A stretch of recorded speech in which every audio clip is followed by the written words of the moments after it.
I didn't even register the vibration at first. My chest was tight, my thoughts scattered.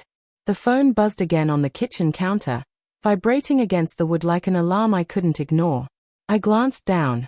The screen glowed with a message from her. "See you tonight, smirking face." For a heartbeat, my mind refused to interpret it. Then reality sank in. That message wasn't from me. It was from Michael, her office colleague she joked about as her work dad. She always laughed when she said it, the kind of laugh that made you wonder if it was a joke for everyone or just for her. I felt a flicker of irritation, quickly suppressed by disbelief.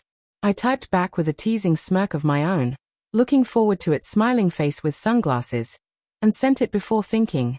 My heart pounded in my ears as I stared at the screen. She called it a joke. It had to be a joke. I told myself that. Dinner that night was a quiet affair. The clatter of forks and the hum of the refrigerator seemed louder than usual, filling the spaces between us with uncomfortable tension. She laughed at something trivial on TV, but I noticed the way her fingers lingered over her phone on the counter, the subtle curl of her lips as if she knew something I didn't. I wanted to ask. I wanted to demand an explanation. Instead, I let the silence stretch, letting it fester in my chest. Hours later, when the house finally quieted, I couldn't stop thinking about the message. I found myself checking her phone when she was in the shower, something I swore I'd never do. But curiosity, that poisonous thing, won over. The screen lit up with an array of messages, playful, flirtatious, insistent. "Can't wait. Miss you. Tonight." My stomach sank. I left it alone. Pretended I hadn't seen anything. I waited, heart hammering with a combination of fear and perverse anticipation. Later, she emerged from the shower, her hair wet and smelling of lavender shampoo. I greeted her with a smile I hoped masked the turmoil inside me. "You've got plans tonight?" I asked casually, trying to sound indifferent. "Just some work stuff," she replied, brushing past me toward the bedroom. Her voice was light, airy, but I noticed the tension in her shoulders. I decided to play along, to test the boundaries, to see if denial could mask the truth. I sent her another text, a little more daring. "Don't keep me waiting, winking face." Almost instantly, she laughed, the sound light but brittle. "You're impossible," she said. "Stop it." But her laughter didn't reach her eyes. And that's when I felt the first true pang of dread, the kind that settles in your gut like a stone. I knew something was off, but I couldn't admit it, not even to myself. I tried to sleep, tossing and turning, haunted by the memory of that text. Every notification, every vibration, made my chest tighten. I felt myself unraveling quietly, spiraling through denial, anger, and fear in equal measures. Around midnight, the sound of the front door opening shattered the silence. My pulse spiked. My first instinct was to reach for my phone, to call her, to demand explanations, but something held me back. Instead, I listened. Footsteps in the hallway. Laughter. Her laugh. Not hers alone. Someone else's. I followed the sounds, creeping toward the bedroom doorway. What I saw made the air leave my lungs in a single, silent gasp. Michael. His hand brushing against her hair, his lips close to hers. She looked up at him, eyes wide, almost startled, but not frightened. There was a smile there. One I didn't recognize. I wanted to scream. I wanted to storm in and demand answers, to hurt them both the way my heart felt hurt. But I stayed frozen, trapped in disbelief. They didn't notice me at first. Michael leaned in closer, whispering something that made her laugh softly. My chest ached with the kind of pain you can't scream out, a sharp, twisting burn that made my hands tremble. Then she glanced at me, just for a split second. Recognition. Panic. Guilt. And in that flash, everything shattered. I didn't move.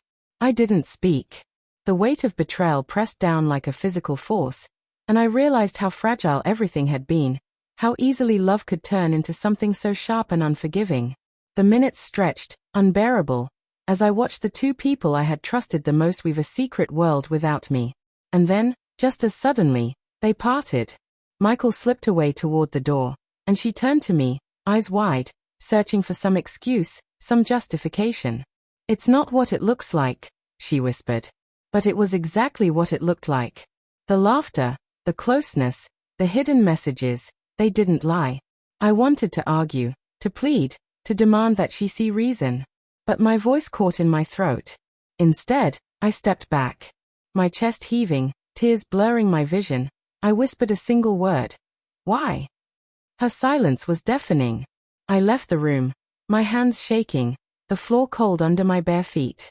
In the living room, I collapsed onto the couch, letting the reality crash over me in heavy waves.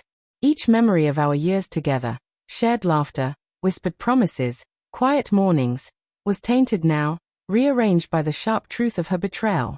Hours passed. I didn't move. I didn't sleep. I just replayed every text, every look, every joke, wondering how I had missed it, how she could look at me and smile while hiding this other life. By dawn, I made a decision. Not a decision born of anger, not of revenge, but of clarity. I would confront her, not with shouting or tears, but with the raw, undeniable truth. I would demand honesty, no matter how much it hurt. When she stirred later, her eyes filled with guilt and uncertainty, I finally spoke. I know, I said simply. Her face crumpled. She tried to speak, but words failed her. I didn't need more. The silence was enough. Enough to shatter the fragile illusion I had held onto, enough to make the reality permanent. I turned away, looking out the window as the first light of day stretched across the city. My world had changed. Trust, once a steady foundation, was now fractured beyond repair.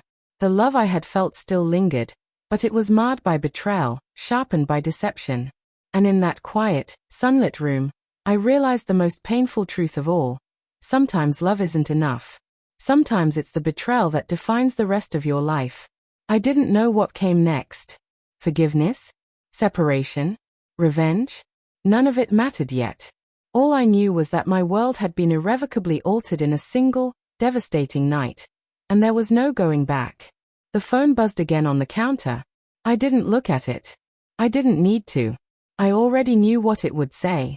And that knowledge, sharp and bitter, was enough. The betrayal had been revealed. The aftermath had begun.